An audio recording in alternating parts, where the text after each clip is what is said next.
live. Like 20, 30 minutes. There we go. 1 second. There we go. Let me turn this one around. You want me to drop this right now? Or is it pretty close? I mean, yeah, you could. You don't think it will?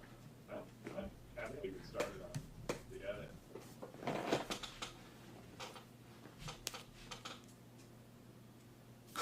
I like how your name says Nicholas Marani on it.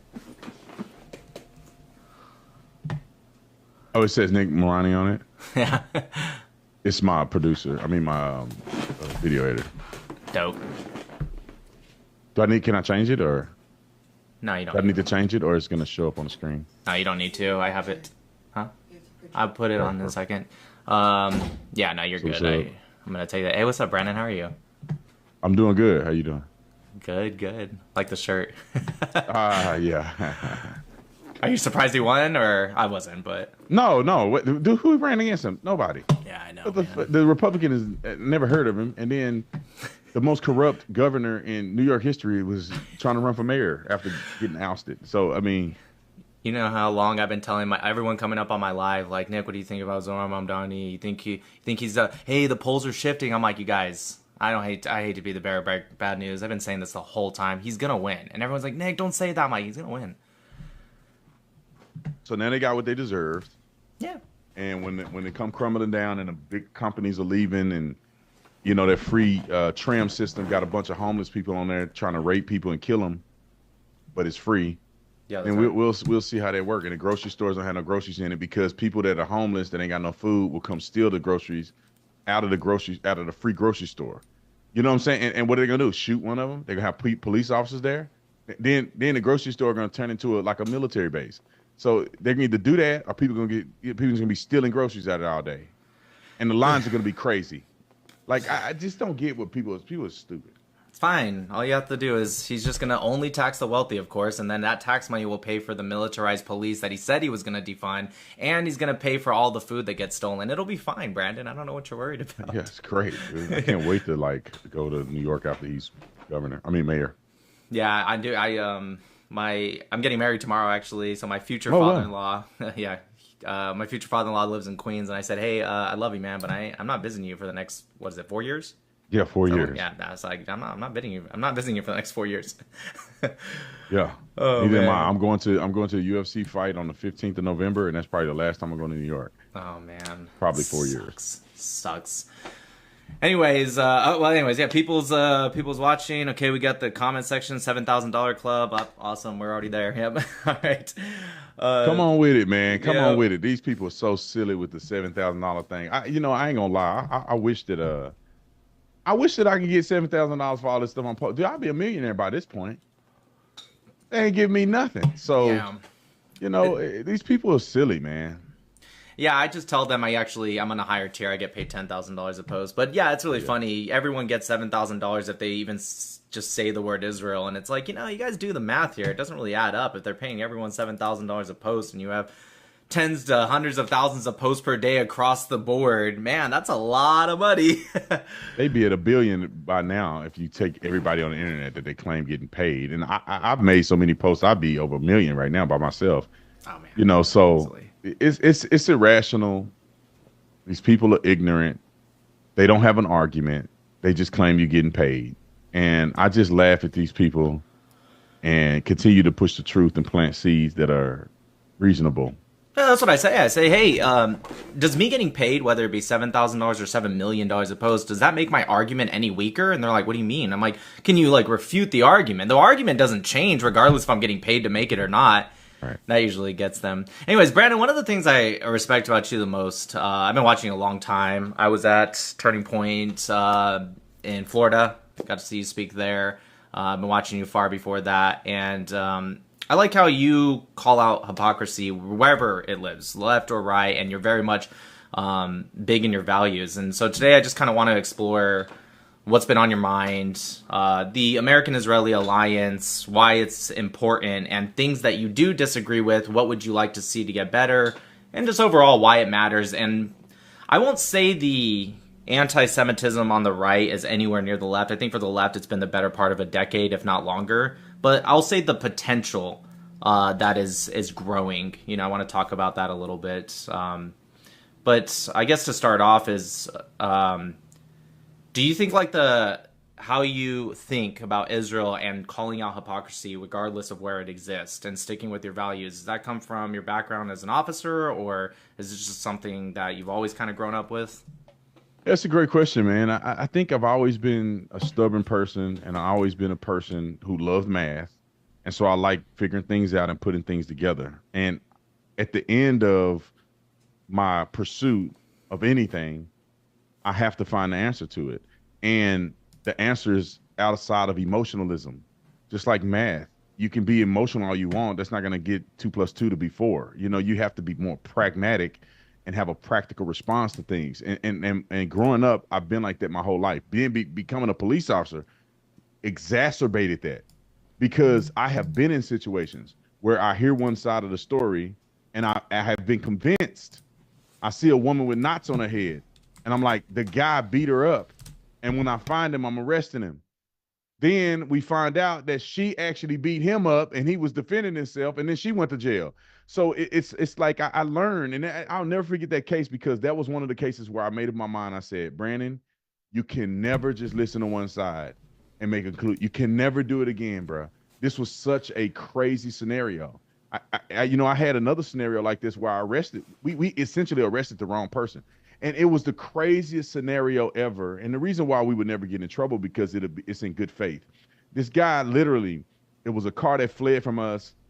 It darked out. It parked in a complex. Everybody jumps out of the car. We get there, all the doors are open. And these guys are dumb enough to not to run away. They kind of linger around the car and sit on the thing. So we detained everybody. And then the driver was gone. He had escaped. Had an ID in the car. Had drugs and guns in the car in the driver's side compartment. The ID, everybody in the car said, hey, it's this guy on the ID. We called the registered owner of the vehicle. The woman answered, she's the registered owner. She go, yeah, I let this person drive the car, which was the same guy on the ID. So now everybody in the car says it's the guy on the ID. The registered owner of the car said it was the guy on the ID that I let use the car. We go to his house, we find him, we arrest him. We take him to the substation. We're writing out the fill in the interim. He's telling us, it wasn't me, man. It wasn't me. I went to prison with this guy. I got out before him. I slept with his girlfriend. He hate me, and he has revenge against me. It wasn't me. He stole my ID.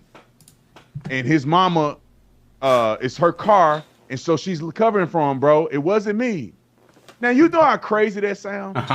Everybody identified him in the car. The woman that owned the car said she let him borrow the car. He's telling us that a guy he went to prison with stole his ID. And we're like, that's probably not true. So we got enough probable cause to arrest you. Let me tell you what saved his life. We take a phone into evidence. It's sitting on the evidence table. We're writing out the felon in the interim. The phone buzzes and the messages pop up. And it's messages on Facebook. And it's from the guy's Facebook that he claimed set him up. And the guy says, and the message pops up and the guy says, I just fled from the police. They have my phone. They don't know that it's me. They have my phone, and I can't communicate with you only through Facebook. And we ended up putting it together that it was the guy did steal his ID and all of this stuff, and we let him walk out the front door. But wow. I'm saying all that to say, I learned to never take things that you see at face value without considering the other side and doing due diligence. And that's kind of what this whole relationship with Jews and the Jewish people in America, I mean, all of the arguments that I've come to the conclusion with I've come to the conclusion with deep thought and consideration from both sides. Yeah, no, you're right. So what I've been studying significantly, I mean, like you said, is just for the past 5 years, really, just on a daily level. I'm not Jewish, I'm not Israeli, but like this relationship between Israel and America, I don't agree with everything, and that's fine. You're not supposed to, I don't think. If you agree with everything, that's, I don't know, that's weird, almost culty-like. And so I agree. There's times where I look at something at face value, I read a headline, and I'm like, man, what the heck? And then you look a little deeper. Sometimes it takes time, too. Sometimes you got to wait for information. Sometimes the best thing you can do is also just wait. And you're right, and things will just, it'll shift completely. So with Israel-America alliance, do you see, with America, right, and the relationship it has with Israel, for me, and I like to know if you agree with it, the reason I am America first, I'm a veteran, served for about 12 years. I love this country. It's the greatest country in the world, the United States of America. And I see the relationship with Israel to be that important. Now, the things that we don't agree with, if it's on a consensus level, we should work together and say this is what we don't like. But the relationship with Israel is good for America. Do you agree with that? And if not, is there something you would change? No, yeah, I agree with 100%, man. I mean, the thing is that we're not going to agree with every government. We don't even agree with our own government. You know, we talk about corruption. Our government is probably the most corrupt government. And, you know, we forced to live here.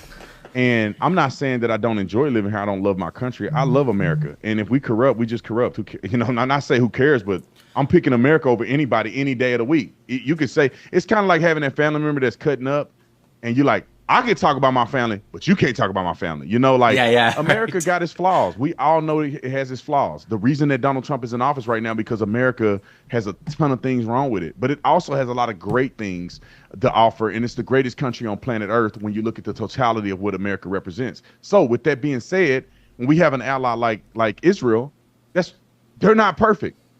You're a lying nut job to think that Israel government system is completely perfect and they never do anything wrong. And the IDF is blameless. That's stupid. And the expectation for them to be blameless is crazy. And strategically in the region with certain resources that we get from Israel, the intelligence that we get from Israel, the proximity to Western civilization in the Middle East, and the proximity to military power in the Middle East on behalf of America is strategically important to us. And the crazy thing is that people often want to talk about we give them aid. Listen, and I know the naysayers are not going to want to hear this because they're disingenuous. We either support Israel in standing up for Western values in the Middle East, or we're going to end up in the Middle East. It's one of the two. Either we support Israel and partner with them to hold back the Islamic terrorist threat that's headed towards the West, or we're going to end up being over there using way more money than $3.8 billion a year. That's exactly right. And it's crazy to me that people don't understand that. And one reason they don't understand is some is for ignorance. Some, they're neutral and they just believe in people they like, which is also ignorant. And others, they just hate Jews. And so no matter what the Jewish people do, no matter what Israel do, they just hate whatever comes up. But we have a strategic relationship. And the relationship is not just, in my opinion, it's not just militarily strategic. It's not because of the intelligence that we get. It's not because of the incredible technology that's coming from Israel that comes to America that's life-saving. It's not just that. We are a Christian nation. And the Holy Land is where our faith came from. It's like the foundation of America came from Israel. I don't know why people don't understand that. The fact that we believe in Jesus Christ today was because of Jews, Jesus and his apostles and other Jews who pushed the gospel of Jesus Christ in Israel first. That's the reason why America exists. That is the book that we read. That's right. That is the gospel of Jesus Christ. All of the prophets, from all the way from Jacob, all the way through the bloodline, all the way down through Jesus Christ of Nazareth. That's why we also have a unique relationship with Israel. That's why Christians love going to Israel and love seeing where Jesus lived and where Jesus walked and where he preached and where he taught and where he prayed and in the Garden of Gethsemane and some of the sermons he did and the miracles he did and all of those things that he did all over Judea and Samaria and also in Jerusalem. This is why we love Israel as well. Do we want the radical Islamic terrorists to take over Israel? And you tell me how Christians would be treated in Israel if the Islamic terrorists took over Israel, or the people from the West Bank, the Palestinians or Gazans. I can just give you one statistical data point. Bethlehem, where Jesus was born, was 80+% Christian. That's right. Yeah. And then when the Palestinians took over, now we fast forward today, it's now 13 to 17% Christian. What happened? Max. Christians are not welcome. in the very birthplace of Jesus Christ. There's only 50,000 Christians reportedly in the West Bank. There's only 1,000 or so in Gaza. Why? Majority of the Christians live in Israel. It's about 180,000 Christians that live in Israel. Christians can proselytize in Israel, which means they can witness, they can convert people in Israel. With, there's some restrictions like children and people without their consent and stuff like that. They can't use money to bribe them. But in a very naturalized way, they can build churches. Christians can serve in the Knesset. Christians can have rights all over Israel. Something that you cannot do in the West Bank and Gaza. I literally have Jesus is Lord in Hebrew tattooed on my forearm that I got in Jerusalem. So with people, acting as if our relationship with Israel is just all rooted in nefarious purposes, I just don't understand where they're coming from with that, unless they're evil or they're completely ignorant to the reality. Trolls, people have never been there. I've been there multiple times. I make sure I go to Jerusalem a lot. Not only with Bethlehem, what you said, you're absolutely correct. 80, some sources say 90+% prior to Jordan actually annexing the West Bank. And what people don't realize is when Jordan illegally annexed, including Bethlehem, you're right, it went from 80 to 90% and then Muslim majority in just less than 2 decades. Less than 2 decades, it went down to about 40%, give or take, Christian. The Jews take back over Bethlehem up until the Oslo Accords. And in that small period, from the 6-Day War to 93 of the Oslo Accords, Christians became a majority again. And then the Palestinians take over, like you said, and then now it's 13 to 17%. I've read some that say 10 to 15%. But yeah, it's insane, and people think it's a coincidence, and they want to blame it on Israel. And it's like every time Israel has controlled that piece of land, specifically Bethlehem, Christian population goes up. Muslims control it, Christian population goes down. And we see this throughout all the Middle East. Israel is the only place where the Christians are thriving and increasing. And I wholeheartedly agree with you. The what you talk about with the $3.8 billion a year, I think you raise a really good point, because people don't understand that, first off, about $500 million of that is direct funding, all to missile defense. The other $3.3 billion is a credit system that is sent back into the American economy. Let me fix this real quick. My question for you is, can you expand on the importance of the intelligence that we receive from Israel and what that means in terms of value, and how you see that as an American versus if we didn't give it to Israel, how much money would we have to spend without their help? Right. I mean, it's unimaginable at what lengths we would have to go to get intelligence from the region. We would have to put some of our sources, human sources, which are people, we would have to put their lives in danger, because they would have to somehow get to the region, incorporate themselves in populations where they are not true to themselves, meaning that they have to be spies or some other way for us to get intelligence. They have to embed in the community. I don't know how we would do it without Israel, to be quite honest, to get any intel in the region. But if we did, it would be heavily expensive. I mean, Ted Cruz spoke about this at the event that he just spoke at. And these people are in our government. These people are in the House of Representatives. People are in Congress. People are, serving in the Senate. And they understand how much money we appropriate and how much money we would have to spend if we did have spies. Now, we probably have spies in other places, but to have them in Israel, and we did not coordinate with the Israeli government, therefore we would have to have spies or something in Israel, which would be secretively. Then we would have to have them in other places in the region secretively. If we didn't have cooperation with Israel, we probably wouldn't have a good relationship with Jordan or Egypt. And so it'll be a catastrophe to try to do this. And this is why we partner with them. How do we know that Iran has nuclear weapons that they're building? We don't have access the way that Israelis have access and the IDF have access and Mossad have access to tour the facility, to put spies and bug people in Iran. We don't have enough intelligence to somehow get ourselves into Qatar in a way that's conspicuous, so, or less conspicuous. I think that's the better term. Right. Yeah. So I think it'll be very costly for us to do that. And it's not effective and efficient for us to even attempt that. When we have a country that is supportive of America. Let me say this: like the people on the internet are living in the matrix. The president just went to Israel. He was in the Knesset, gave a speech in the Knesset. Like they love Trump. Trump respects Benjamin Netanyahu, at least enough to have diplomacy. When Donald Trump flew into Israel, they building welcome Trump or something in the sand on the beach. They're flying Trump. They wearing Trump hats. I mean, the people of Israel love and appreciate and respect Donald Trump. And I would argue that they probably do more than people in America do. Absolutely. Half of us love Trump. I bet more than half of them love Trump in Israel. When I went to Israel, we went to the Golan Heights. When you're going up the mountain to the Golan Heights, they have a sign that says Trump Heights. Yeah, that's right. It's one of the kibbutzim, yeah. They love Donald Trump in Israel. Why in America we somehow think that they're our enemy? That's the craziest thing ever. He get probably some of the best receptions when he come to Israel. And Netanyahu comes to our Congress and speaks, and he's welcomed at the White House. Donald Trump obviously has enough respect for him. He invites him to the White House and all of the above.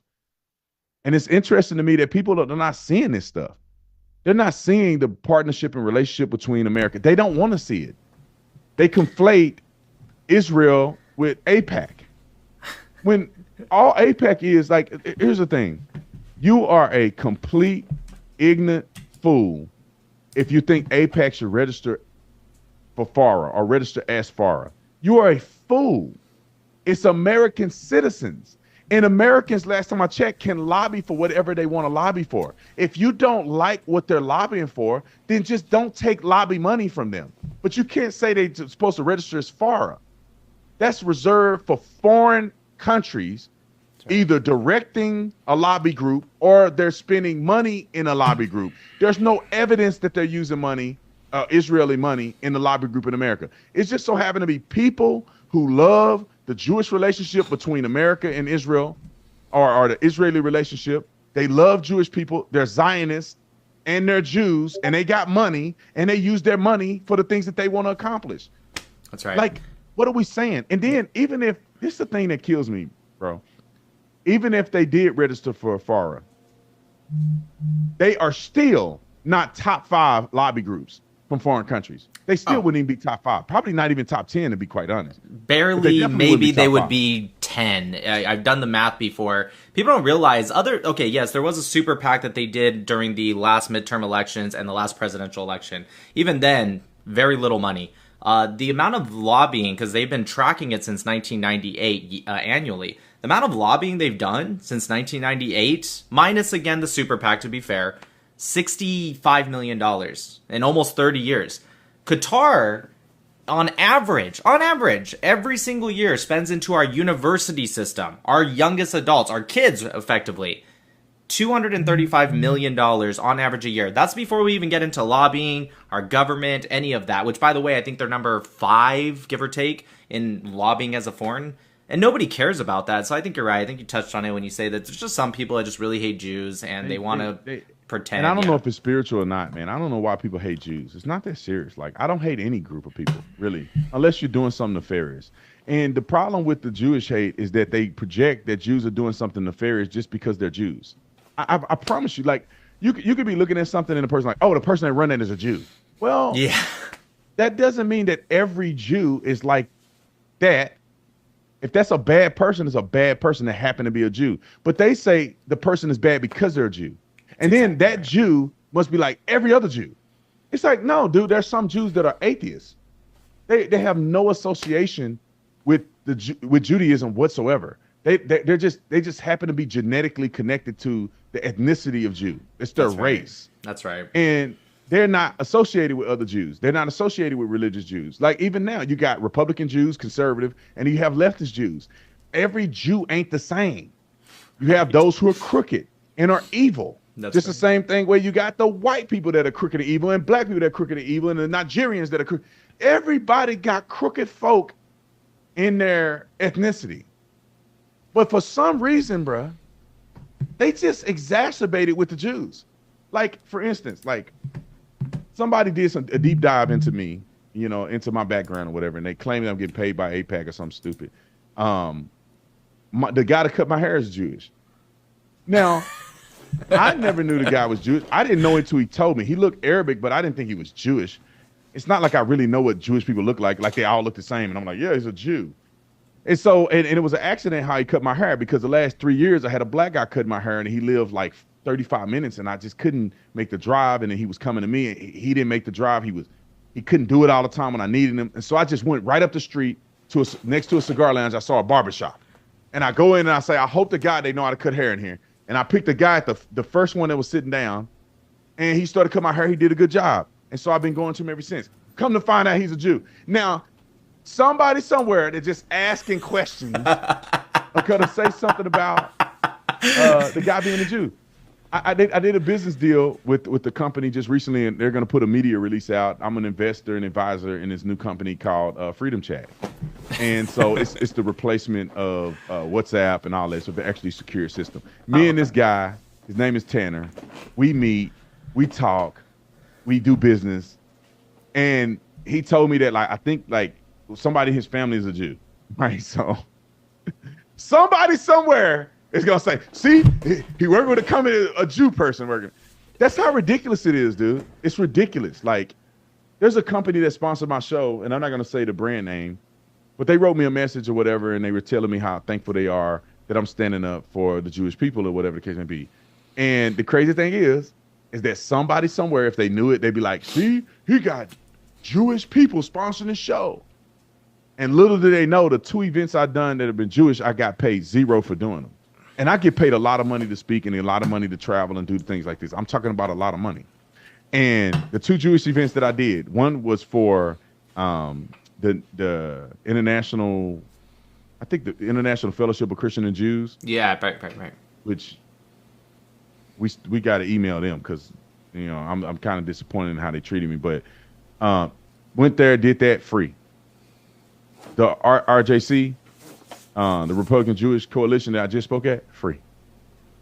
Like, what are we even saying here? These people swear to God I'm getting paid, and I'm doing events.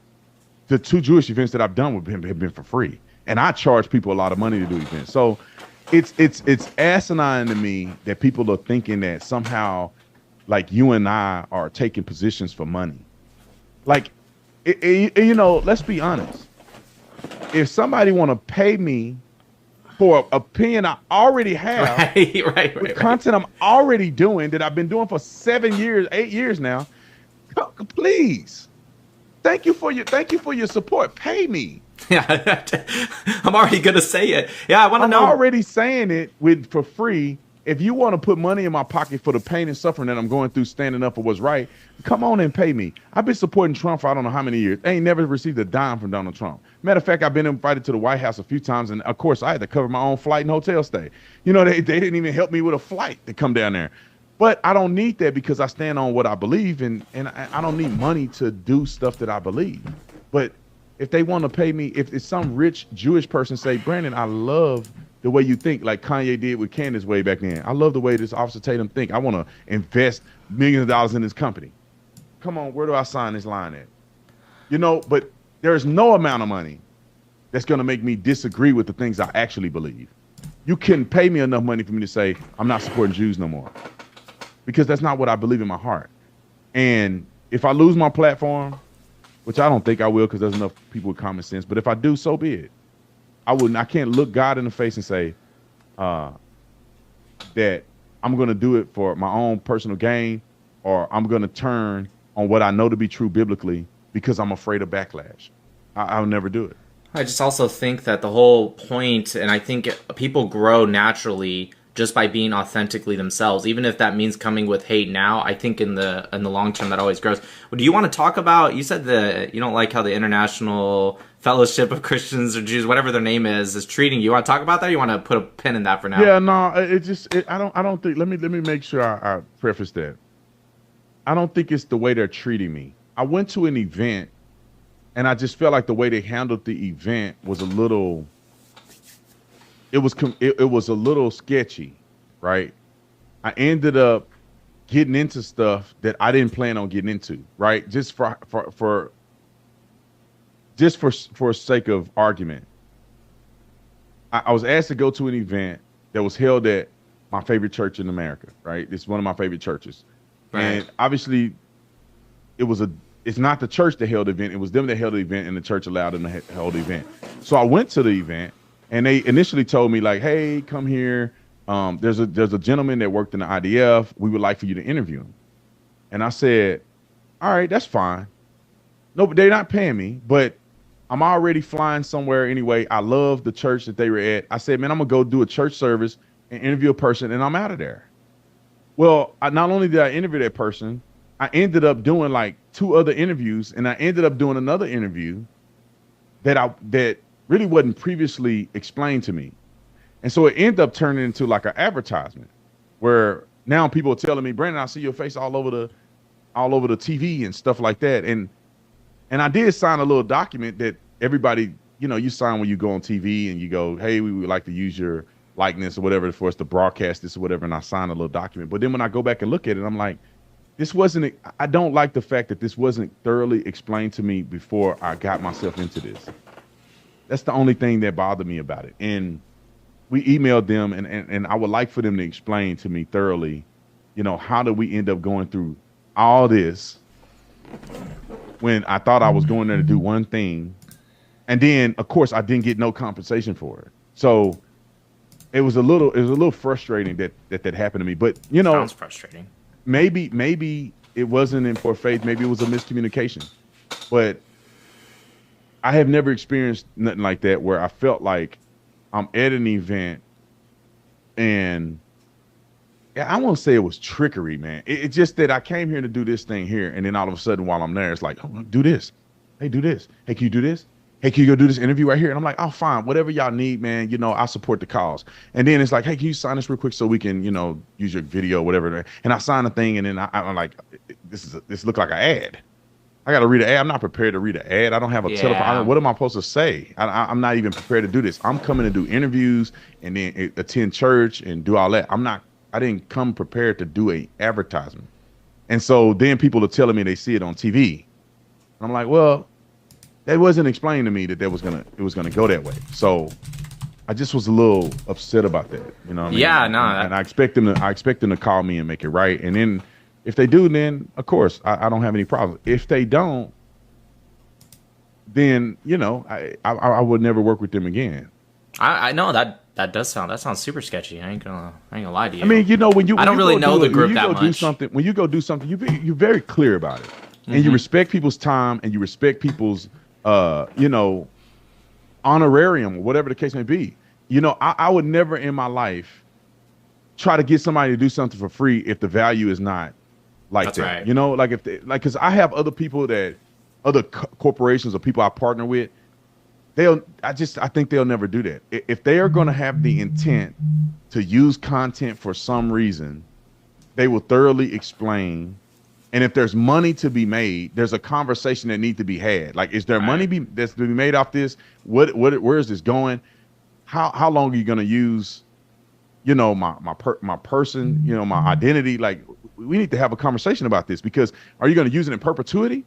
Is every time you do, you could just use my face and put it out everywhere without even having a conversation with me? Right. I'm hoping that that's not really the case in this situation, but those things I don't like. Well, very clear. Let's communicate very clearly what the expectation is, and then I don't mind going out of my way, flying somewhere, and going here, and I can make a determination that, of course, I'm not going to get an honorarium to do any of this, but I'm making the exception to do it. Just like the RFJC. I mean, it was no honorarium compensation, but I love the cause. I don't need the money because I make plenty of money, and I wanted to go and speak and support. And I don't need money to do that because that's already what I feel. I stopped by, I did it, then I went to a UFC fight, and I was doing my thing in Vegas, having a good time with some friends. And so that's fine. I knew what it was. We had a good communication about it. I didn't need to charge an honorarium to do that, and it was cut and dry. And that's exactly what I'm saying about you. You're very, very big on these are my values, and everything you're saying makes perfect sense. Time is time and identity is the thing that is ours, and if it comes at the value of I love the cause and I want to help it, that is the value. If it comes at the value of an honorarium, money, whatever, then that is the value. So I agree with you. Millie, are you here? Can you hear us? Sorry, there is somebody who'd like to ask you a question. She runs one of the biggest MAGA lives on TikTok. She's absolutely a friend, and I promised her she would get to ask you a question, and she's here. So Millie, go ahead, ask your question. Can you hear me? Yes. Yes. Okay, I'm so sorry. It didn't light up the box. So I guess I know that Nick's probably asked you a lot of the questions surrounding Israel, but I think that from the MAGA side of the aisle, my biggest concern is the extremism that is growing on both sides of the party. We've seen now multiple conservative content creators kind of lift up Nick Fuentes for some reason. And so we saw with Brett Cooper, she was kind of defending the interview that happened with Tucker Carlson. Tucker Carlson interviewed Nick Fuentes without asking him and pushing back on some of his beliefs about, Schmittler saying, women want to be raped, stuff of that nature. And then Candace Owens did an interview with him as well. Even the Hodgkin twins are somewhat defending him. So I guess from MAGA, me personally, I'm concerned that the alt-right Groyper movement is making an attempt to take over the conservative party. And if they successfully do, I don't see myself being attached to the Republican Party with that type of movement being lifted up. So what are your thoughts on that? Yeah, I don't necessarily think these idiots, which I call them idiots, they're clear idiots, that it will make me leave the Republican Party. It's going to make me fight to keep these people from representing the Republican Party. More of us need to stand up. Supporting Nick Fuentes is insane. And these people are conflating free speech with calling people out on the carpet. And then the same people that were getting mad at us for calling Tucker Carlson out, he came back and apologized. So you tell me who's wrong? He should have never said that. We called him out. Now he apologized and said he didn't mean it and he shouldn't have said it. So to be honest, the people that criticized Tucker Carlson weren't wrong because he knew he was wrong for saying it. And then the whole thing about Nick Fuentes, like Hodge twins and all those guys, these people, and I like the Hodge twins. I talk to them. I send business to them when I can. But I think some people lack depth and wisdom. Like there, some people they only can communicate and do commentary at a surface level. If it goes any deeper, it just gets ridiculous. It gets mindless. It gets into let me see where the wind is going. None of it is deep enough. There's nobody that have any common sense that believe in God. And I don't know if Hodge twins claim to be Christians or not, but anybody that have common sense that believe in God will think that a person that's on his podcast saying that women should deserve to get, that he supported Joseph Stalin, who was an atheist, who hated Christians, who hated religion. He destroyed churches. All of the same thing they claim Jews are doing. Joseph Stalin did it at a high level, murdering innocent people. You name it, he did it. Hitler did the same thing. And these people are compassionate and Hitler and Stalin adjacent.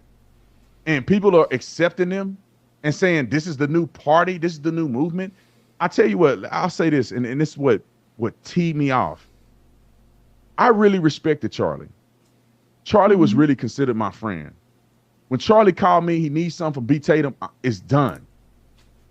When Charlie died, as a man, my goal was to protect his legacy and his wife, because he's not here to protect his wife. And if a guy ever came out talking about Charlie's wife, you ain't coming on my show at all. But if somehow you end up in front of me, I'm going to check you on what you did. Mm-hmm. You're not going to disrespect my friend's wife and think I'm not going to check you over it. You're not going to disrespect my friend, that somebody I believe was a friend, and you talking about he wasn't a Christian and he was despicable and he's a liar, and you literally went after Charlie Kirk for ever since 2017 when I was with Turning Point. And you're going to come on my podcast and I'm not going to check you over that. You're like, this stuff is crazy to me. And so to see people bringing him on, I'll tell you why they're doing it. Clouds. Yeah. You think I ain't thought about it? If I brought Nick Fuentes in here and me and him had a debate, I'll get millions and millions of views. Oh, it'd be insane. But I don't mess with people like that. I don't need views, bruh. It's principle. Nick Fuentes Integrity. cannot be in the same room with me without me checking him over the stuff that he said about Erica, about Charlie. You know, he called Candace a B the other day. Just flat out call her a B. Yeah. Worse. And worse than that. Yeah. I mean, he disrespected Candace. And like, although I don't agree with a lot of things that Candace has been saying lately, at the end of the day, you're not finna disrespect a person that I know that's considered a friend. You're not gonna disrespect somebody. You can disagree with her ideas. But when you call her a B and threaten and do all this other stuff, you're not coming on my podcast. Yeah. And you definitely ain't gonna come on without me confronting you. You say, I support Joseph Stalin. Bruh, you what? You gotta explain that like he did to Tucker. No. How dare you say you're a Christian and you support Joseph Stalin? Explain yourself. That wussy. That's the thing. Tucker is a wussy, man. He a wussy. Dave Smith is a wussy. All these people are wussies, man. And I don't really go after the women like that. But the men, I will call you a wussy to your face because these people are I have no respect for men that won't stand up on principle. I just don't have no respect for them. I have no problem going after Candace Owens for the things that she does. She claims to be a friend of Charlie, but moments after he unalived, she stands on his grave, completely slanders to infinity an organization that he literally unalived for, built from the ground up. Her followers are now attacking his widow, saying that she's having an affair with J.D. Vance, saying that she's now involved in child trafficking. I just can't imagine why Candace hasn't stopped as an influencer to stop and correct her following, saying, stop attacking Erica. This is not the message. If she is truly trying to find out, quote unquote, who unalived Charlie, if she truly wants to investigate that, why can't it be, hey, not at the expense of attacking his widow, not at the expense of trying to cripple TPUSA? Yeah, let me. I'll give a slight opinion on it. This is my thoughts on it. If I had 5 million people follow me on YouTube, and I had 140,000, 150,000, 200,000 people watching me live every single day I go live to cover topics, I would use my time, effort, and energy lifting up the legacy of Charlie Kirk. I would be promoting revival. I would be incorporating prayer and all of the Christ-like things that represented Charlie Kirk. I would communicate directly with Turning Point USA staff, and I would join them in helping Turning Point become what I want Turning Point to be. You know what I'm saying? What I think Turning Point should be in Charlie's honor. So if there's gaps in Turning Point, let me make sure that the gaps are fixed. In the investigation into Charlie Kirk's death, before I open my mouth about anything, I would verify what I'm saying first, because I do not want to put things out there that could be harmful to people that were not involved, or harmful to people that didn't have anything to do with it, that may have looked suspicious to the outside world. But I would verify before I put their faces, their names, and anything out there. This is just how I would do it. It's tough. Because I feel like Charlie Kirk's legacy is being marred at this point. This all could have went one of two ways. And there's a lot of prominent people that have been contributors of it going south instead of going north. I wanted to see all of us unite when Charlie died. I thought that it's going to be a one big united party against evil. And the problem is the evil isn't even being spoken of. We went on tangents, all of us together, about the transgender, mentally ill transgender people that were shooting up schools and doing all this old crazy stuff. We went to no end talking about the issues and the complications associated with that. Charlie Kirk said it to no end. Then a person takes his life that have that same ideology we've been talking about. And so we should be spending more time addressing that ideology. That's right. Yes. But yet we're fighting, we're arguing, people are pointing the finger, and the person that actually is responsible for taking Charlie's life, it hadn't even been mentioned but 3 or 4 times in this whole argument. That's the right. guy killed Charlie. They got so much unwavering The discovery, evidence. the discovery is massive, is what the prosecutor Oh, said. that's insane. The discovery was so massive. The prosecutor said it was. The defense said, we need more time because all of the electronic communication that we have to go through and all of the evidence, we need more time to be able to build a defense on all of the evidence that's there. It wasn't because there was no evidence. It's because there's so much evidence. And I know things. And I tell people all the time when I cover all these police shootings, if you don't think a person like me know what's going on and a person like me don't have birdies, you crazy. I know all these police shootings. A lot of times I get information. I cannot disclose how I get information and who I get it from, but I have information. That's why I tend to be right about every single, I have been 100% right about every police shooting I mentioned because I don't say nothing unless I know what's going on. Yeah. And the second part is I have concrete, verifiable evidence before I ever come out and say it. And sometimes I have evidence that I will never disclose publicly because I don't want to burn my source and I don't want to compromise an investigation. So I keep my mouth shut until the investigation goes through, and then now I can talk about it. But I already knew what it was. And I'm telling you that they have this case in Charlie's death, all the conspiracies are completely pointless. It's just people making money. Doubt. I think it's personally starting to sow reasonable doubt, and I think backhandedly they're going to cause so much reasonable doubt that might give the defense an out. Well, it also could taint a jury pool as well. It will taint a jury pool. All you need is one juror to be a holdout, and therefore the case will be completely, it'll be a hung jury. But here's the thing: there's so much evidence. There's no amount of jurors that can turn it back on this because once the judge give jury instructions, they have a very clear path on what they need to convict on and why. And there's so much evidence. I'm telling you, there's evidence. I'm telling you right now that it shouldn't be missed on people that they have a firearm and they have a bullet that was recovered. Just know that is significant. That is significant. I'll leave it at that. But what it comes down to is the death penalty. I believe that's what it's not coming down to whether or not he did it or not. It comes down to whether or not his family is willing to fight so he don't have to get the death penalty. Because you haven't seen a press conference at all of the defense saying anything about him. Normally they try to get the public to be on his side and they go, our client, we will fight to the end. Our client is not, they're not saying none of that.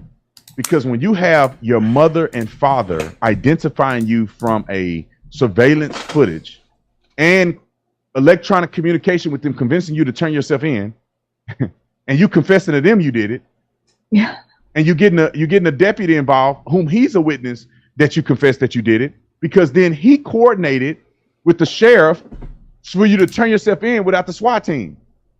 So, like the communication between Tyler Robinson, his mama, daddy, a deputy, and the sheriff is pretty damning communication.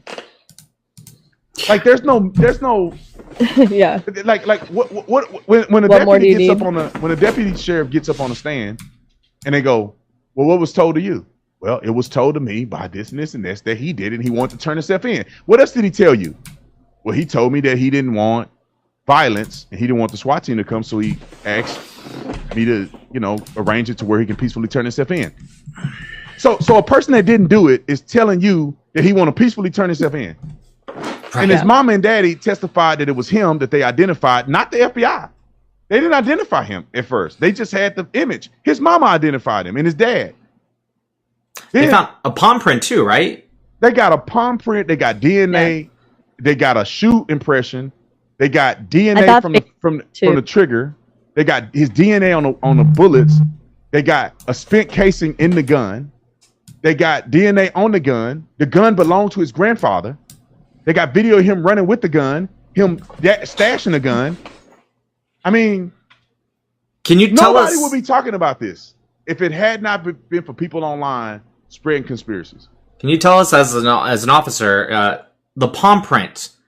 What is it? Is it just like the size and the hand like matching Tyler Robinson? Is it as simple as that, or is it a little deeper? No, everybody's palm have a unique pattern, Print. just like a fingerprint. So everybody's palm have you see these striations and lines. Everybody's palm have a unique pattern.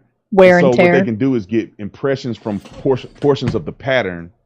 Like just say it was his right hand. So they'll take portions of the pattern and then they'll match them in a forensic lab to match if the palm actually matches his palm. It's and insane. it won't be a mistake because only his palm looks a certain way. They have the same lines and all this other stuff. And that's what a palm impression is.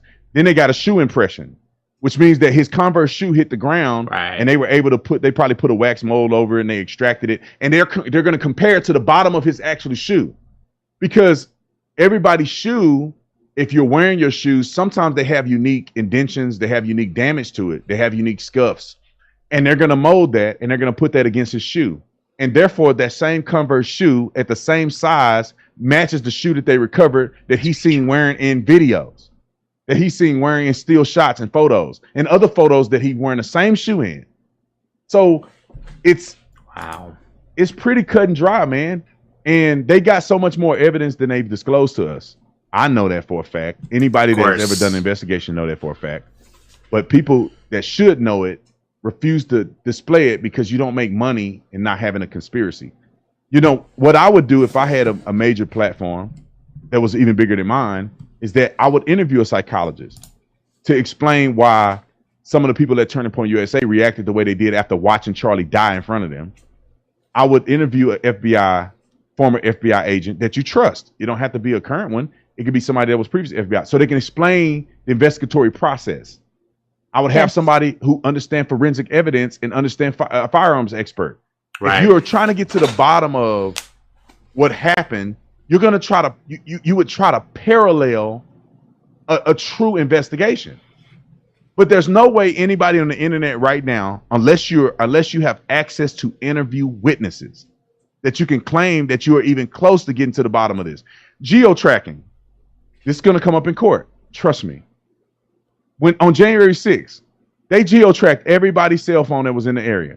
And they ended up finding people at their house and coming to their house and saying, you were there on January 6th and you went into the building. How would they know that? Because they geo-tracked phones.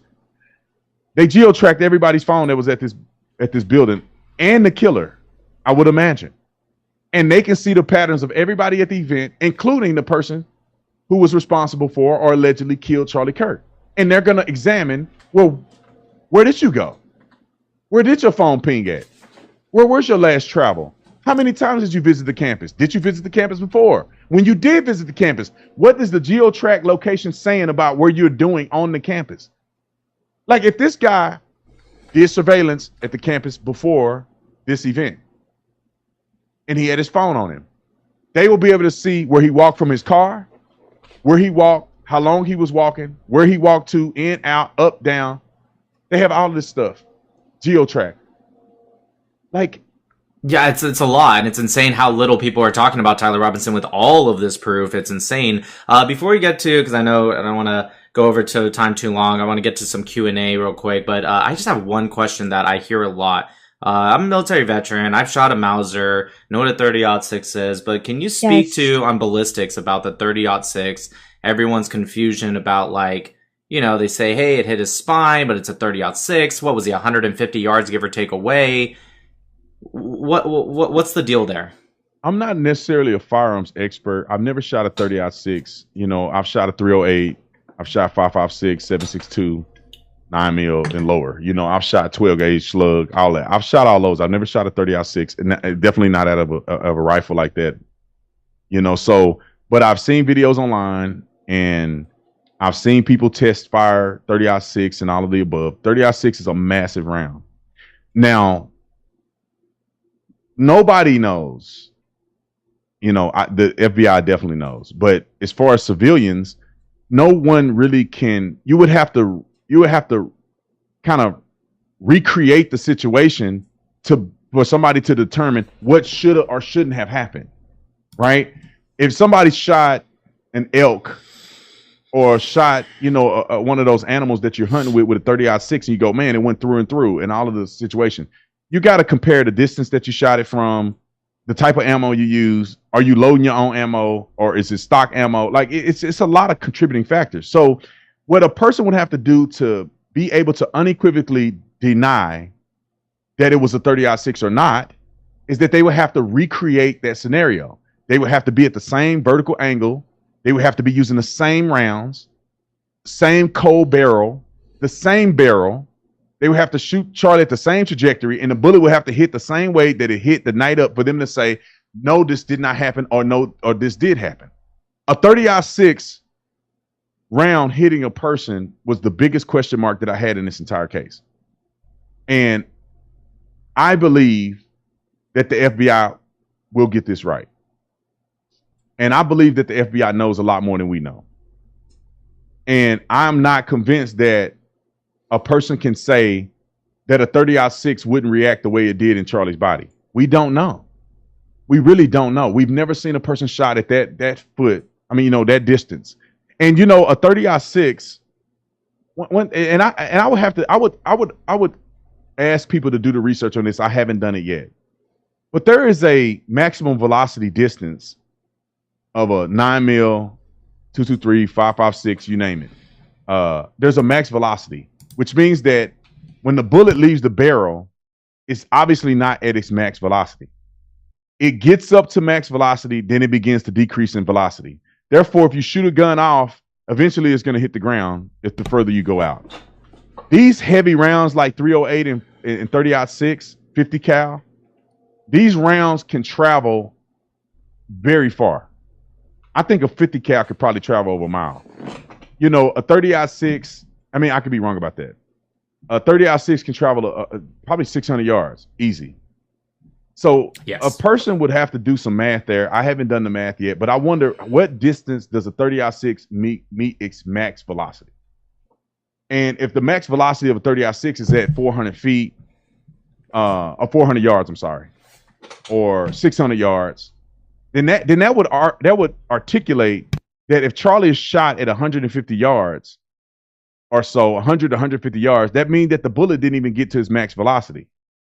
And people that are comparing that to shooting a elk or I don't know what they shoot with it. I don't go hunting. Then you have to compare the max velocity. Like if it hit Charlie at its max velocity, then it probably would have ripped through him and took his whole head off. But if it had not reached max velocity at that angle, that could explain why it may have tumbled the way it did, or it may have fragmented the way it did and didn't go through his body.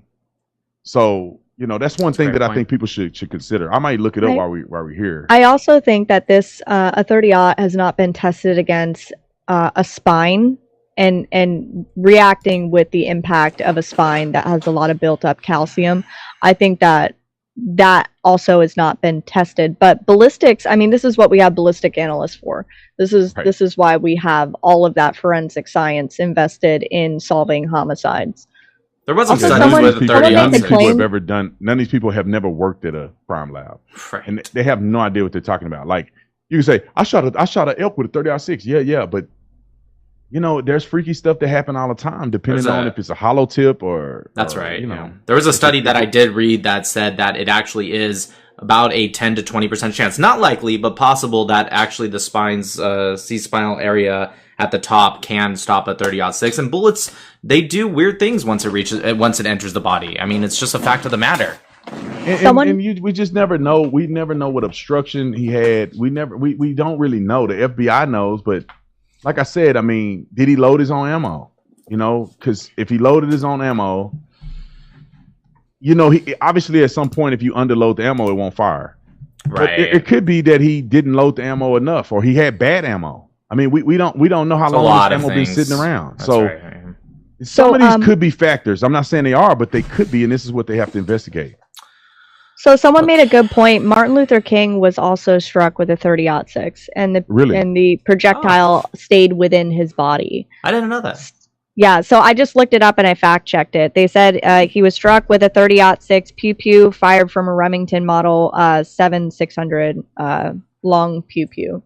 TikTok friendly language. I'm gonna have to look that up, because why nobody talking about that? If you got shot with a 30-06 and it didn't go through and through, why were you surprised that Charlie getting shot with a 30-06 didn't go through and through? Yeah, so that was something I just fact checked. It was confirmed by ABC, history.com, Seattle Times, that he was also struck with a 30-aught and it didn't go through and through.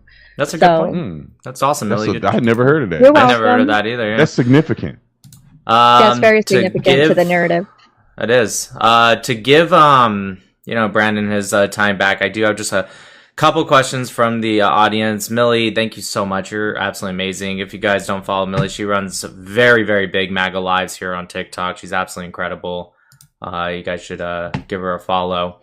Brandon, so before you leave too much while you're researching, this question comes from a dear friend of mine. His name is Rabbi Litvin. If you ever, because obviously you're Talmud Tatum now, so if you ever have questions on the Talmud, Rabbi Litvin's got you. He's one of the most intelligent guys that I know, but it's incredible. His question for you is: when did you first recognize the need to stand up for Jewish people in Israel? Yeah, that's a great question because it's in two phases. My support came before me feeling the need to stand up, right? I mean, I didn't really think it was, I didn't think anti-Semitism was really that bad in America at first. I thought it was a couple of nut jobs that also hate everything. I thought a few of them in the corner, spitting on each other at a protest wasn't significant, and so when I went to Israel, I fell in love with Israel. I fell in love with the Israeli people, and I became more like, I want to get to know Jewish faith and Jewish people more often. I want to go to Israel more. I really loved my experience there. And it opened my eyes to the relationship between America and Israel. And so I loved the Israeli people, and I was a big fan of Israel. And then it wasn't until recently, like when you see that video I did on Instagram that was viral, I was sitting in my car and I was just ranting about these ignorant people. That's when I really was like, I can't no longer like sit back. Like I got to go hard now. Because when October the 7th happened, I thought it was cut and dry. I said, yeah, they need to turn that place into a parking lot. And when I clarified that in my speech, but clearly people don't show it. It's not that I wanted innocent people to die. That wasn't my goal. The thing was that I want people to realize they can never do this again. So whatever it takes for people to realize you would never do this again, that's the extent in which I think that Israel should have responded. And I thought that everybody had common sense like me. And so we all get it. Right? A terrorist organization does this, and then there's retaliation, and there's the hostages that are still there, and they got to go get their hostages, and like it's over. Like, well, what are we talking about? And then it wasn't until I started seeing those fake videos online. I saw a little video of a building blowing up, and I'm like, and Instagram will keep feeding it to you. I saw a video, like 15 minutes of watching videos, and they're all fake. I'm like, well, wait a minute, why is the building blowing up? And the camera's perfectly positioned. Yeah, that's exactly at that building. Dude, I'm telling you, I look at like 15 videos and I'm like, wait a minute. You have a different mind, especially like just being an officer. You are able to look at those videos, and of course, we're all human beings. We have the emotional response, but there's the difference between people that react to solely those emotions and someone like you who can say, all right, let me put my emotions aside real quick. Why is it that this camera's on a tripod in the middle of the street pointed at this building? I saw this, I saw your video and with Myron Gaines, you guys go and debating back and forth. Man, the amount of lies he spewed. I literally couldn't make it past 30 minutes before I had to make like 5 different videos talking about the whole 83% of civilians are killed. That study came from, if you just actually read the study and not just the headline, you know how they got to the 83% are civilians? What they did was they took 8,900 from a database that was totally secret. They don't want to release it, but let's just pretend he's telling the truth. They take just the named fighters. Everyone who's unnamed that was a terrorist automatically counted as a civilian. Anyone who's a political Hamas leader automatically counted as a civilian. Anyone who was not part of, or who was part of Hamas and PIJ was counted. Everyone else, PRC, Army of Islam, PFOP, DFOP, all the other terrorist organizations in Gaza, they counted them all as civilians. And that's how they got to the 83%. But these pro-pallies will trick you because they'll see it like, look, Tatum, it says right here, 83%. And it's like, and then you have to take the time because they won't to actually just go read the headline. And this is what they do. You can just see where the source comes from. I think that's very clear. You're like, oh, Hamas told you that? Okay, we need verification. I want to make a correction. I want to make a correction about the 30-06 round because I know people are going to eat me alive. When I looked it up, it says the maximum velocity occurs at the muzzle. So as soon as it leaves the muzzle, the max velocity is there, and then it begins to decrease over time. So how much it travel per feet is dependent on the barrel length. So it really just depends on which barrel that you're shooting it out of, whether it's a 26-inch barrel, which would be 29 feet per second, or a 20-inch barrel, which is 2,700 feet per second, which is a kind of a big different speed, but it really depends on the barrel size. So I want to make the correction to say that it's not building momentum. According to the research, is that as soon as it exits the barrel, it builds all the momentum it needs coming out of the barrel, and then obviously there's air drag that eventually is losing velocity the longer it goes. But yeah, that's right. It's still inconsequential to the human eye. I mean, once you shoot that thing, it's gone. You know what I mean? Within seconds. That's good. Yeah, it's traveling at 2,800 feet per second. That's less than a second, and it's on you. You know what I mean? Right. Yeah, for sure.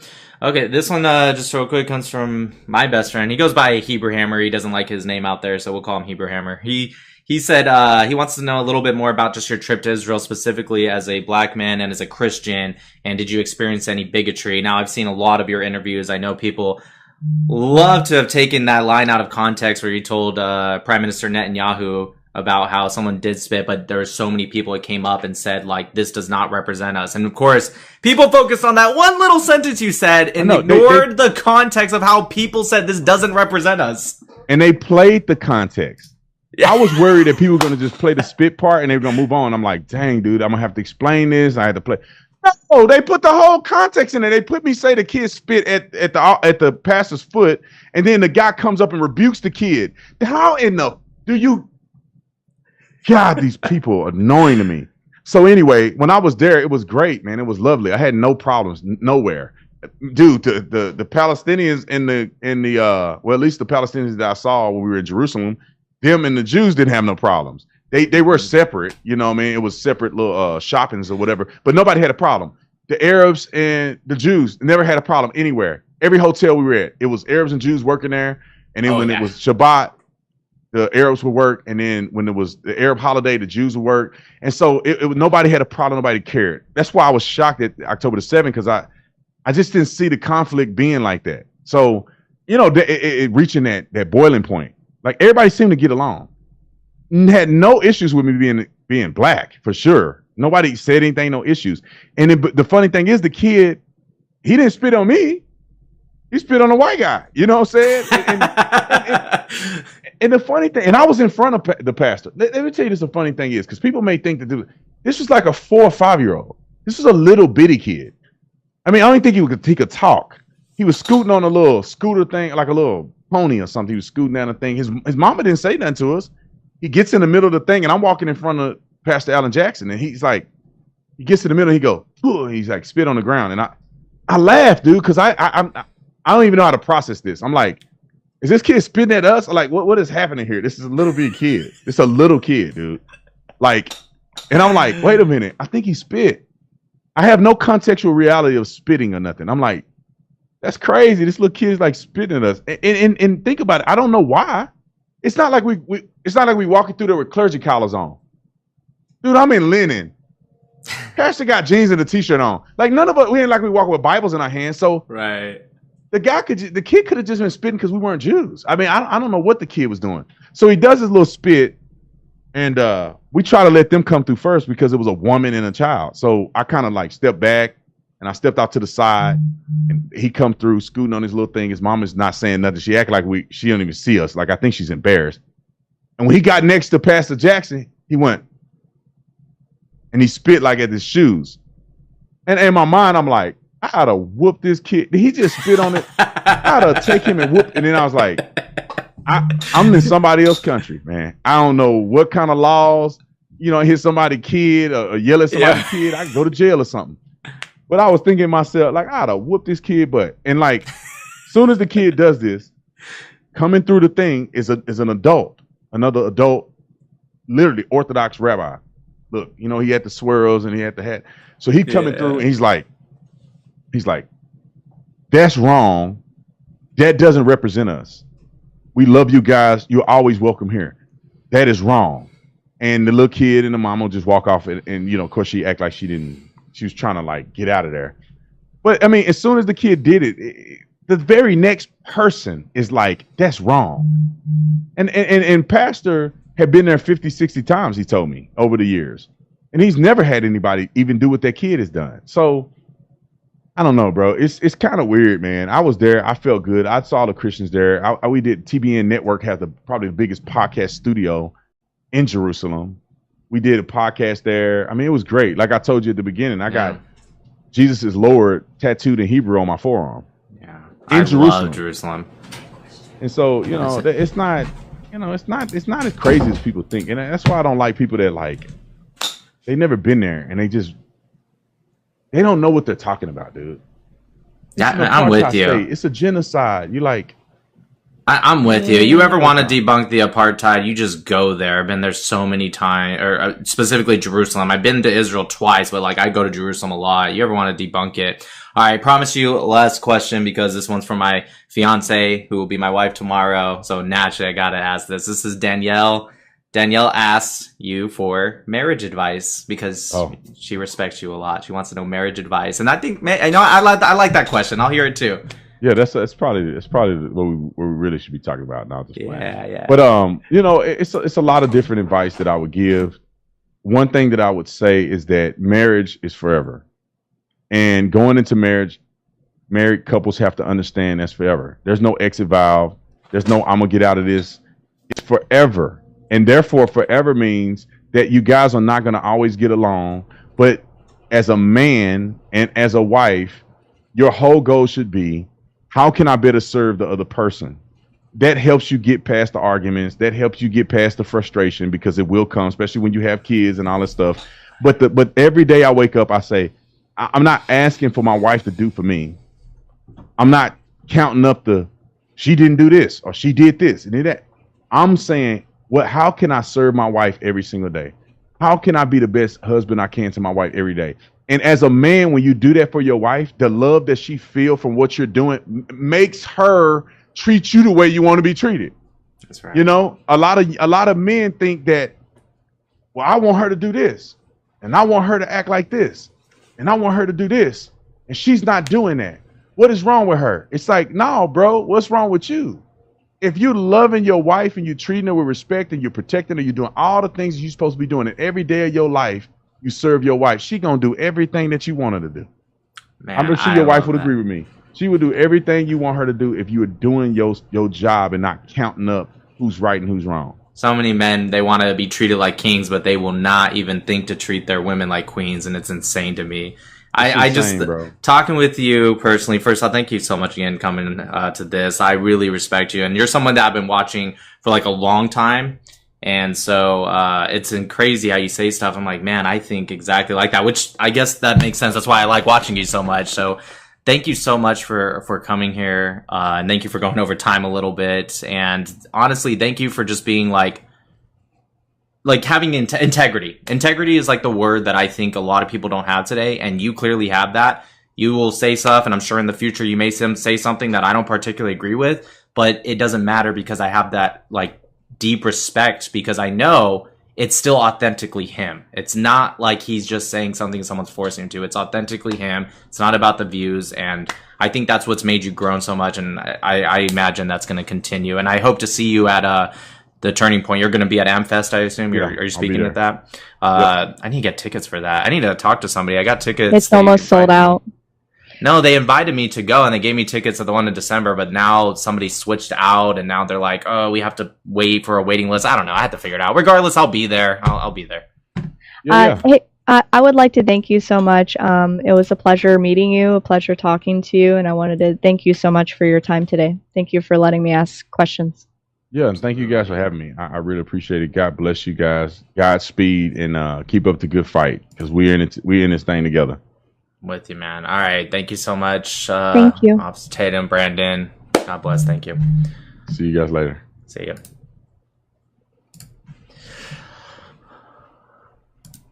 All right. Let's turn that off. And that's a wrap. Let's go ahead and let some people up. Let's have a little post interview.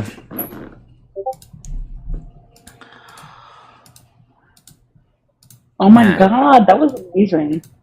What an I'm so amazing happy you guy. got to Why do won't that. Danielle's come up? Okay, there we go. He's so genuine. He's a very, very He's genuine guy. actually Really awesome. really, really nice and really funny. Like, I knew he was, obviously, but, you know, it just seemed like he was enjoying himself, and that's pretty cool. I agree. I agree so much. He's No, the so whole genuine. conversation flowed really well. Even though you had nothing prepared, it was awesome. They were falling That in was love in front of our eyes. amazing. Yeah, I just like I did have like a general list prepared, but then I was just thinking to myself like I ended up not really asking. I asked a couple questions I had prepared already, but that was just like the thing about Brandon is he's just someone that is just you ask that first question and then it just flows into a conversation. So I was like, I don't want to feel too robotic. Let's just see where the conversation goes.